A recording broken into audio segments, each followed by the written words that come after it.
આજે તો તમારા બેન કામ ઉપરથી આવીને હાથ પગ ધોઈ નાખ્યા. હાથ પગ ધોઈને આવતા હતા ઘરમાં, એટલે ઘરમાં આવતા હતા ને તો હામાં પાણી ભરીને મારી ઊભા રહી ગયા. મને કે લે કામેથી આવીશું ને એટલે તું થાકી ગઈ છો, પાણી પી લે. મેં કીધું હા. પછી પાણી પીધું ને એટલે જમવાનો ટાઈમ થતો હતો, વાગી ગયા હતા 2:30. પછી 2:30 વાગ્યા એટલે જમવા તો બેસવું જ પડે. ત્યાં તો બટેટા હતા, અમે બટાટા બનાવીને લઈ ગયા હતા ન્યા વેચવા, પણ એટલા રાખ્યા હતા ઘરે, એટલે કેમ કે અમારે જોઈને ખાવા. પછી બટેટા અને ભાઈ આ તો ચટણી, તમે જો ચટણી તમને લાગશે થોડીક આછી, પણ સ્વાદમાં 1 નંબર ચટણી છે. તમારા લોકોને ખાવા હોય ને મારા ભૂંગળા બટેટા તો આવી જજો જરૂરથી મારા ઘરે, કેમ કે આ છે ભાવનગરી ભૂંગળા બટેટા. પછી મેં આને કીધું કે એલા તમે મિત્રોને ક્યારેક તો જમવાનું કયો, તો કે હાલો જમવા. પછી આ હતી આપણી રોટલી, કેમ કે સવારે બનાવેલી હોય ને એટલે એવી હોય ને. આ હતું કોબીનું શાક. ભૂંગળા બટેટા હોય તો એ શાક ને રોટલી તો જોઈએ જ તેવો ભાઈ અમારા ઘરમાં. અને પછી અમે તો ખાઈને થઈ ગયા ઊભા, અને ઊભા થઈને ત્યાં તો જો તમે ચા બનાવી હતી તો કીધું લાવો ચા પી લેવી. પણ હું તો વહી ગઈ હતી કામે પાછી જમીન બપોરે, એટલે આવીને ત્યાં એણે તો મારી હાટું ચા અને બધું બનાવીને તૈયાર રાખ્યું હતું. પછી આપણે નાઈને પહેરી લીધું ગાઉન અને ચા પીવા ગયા ને ત્યાં તો હા ઢગલા ને મોઢા વાસણ કરી હતા. ઓહો, મેં કીધું હવે પછી વાસણ તો લેવાના હોય હાથમાં, એટલે એ તો આપણે જ કરવાના.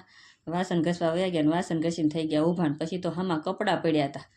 ઓહો, મેં કીધું કપડાંય ધોવાના છે જી તો. પછી તો આપણે લીધા હાથમાં કપડાં ને કપડાંય ધોઈ નાખ્યા. કપડાં ધોવાનું કારણ એવું હતું કે દી હાથમ ધોતો ને તે ફટોફટ ધોઈ નાખ્યા, એટલે ધોતા તમને ન બતાવે પણ સુકાવ્યા ને એ તમને બતાવી દીધા જો. અને પછી જોયું ને ત્યાં તો દીવાબત્તીનો ટાઈમ થઈ ગયો હતો. મેં કીધું હવે પાછા આપણે જવું પડશે હાથ પગ ધોવા. વળી હાથ પગ ધોઈને આવી ગયા. હાથ પગ ધોઈને આવી ગયા એટલે આને હું કહેતી હતી કે એલા મારે દીવાબત્તી કરવાના છે, તો કે હા કરી નાખો. કે પછી આપણે કર્યા દીવાબત્તી, એટલે દીવાબત્તી કરવાનું ટાણું થઈ ગયું હતું ને આપણે કર્યા દીવાબત્તી. તો આપણે દીવાબત્તી કરતાં કરતાં ભગવાનનું નામ લઈ લીધું શાંતિથી. ને આ તો ઊભા ઊભા મારો વિડીયો ઉતારે. પછી દીવાબત્તી કરીને મેં એને કીધું તમે તો ક્યારેક ભગવાનનું નામ લ્યો, તો કે હું તારી સામે મનમાં લઉં છું. મેં તો સારું લ્યો. પછી દીવાબત્તી કરીને આપણે રસોઈ લેવાની હતી હાથમાં, એટલે આપણે વિચાર કરતા હતા શું બનાવવાનું હતું એમ. પછી લીધી વાલોળ હાથમાં, એટલે વાલોળ ફોરવાનું કરી દીધું શરૂ.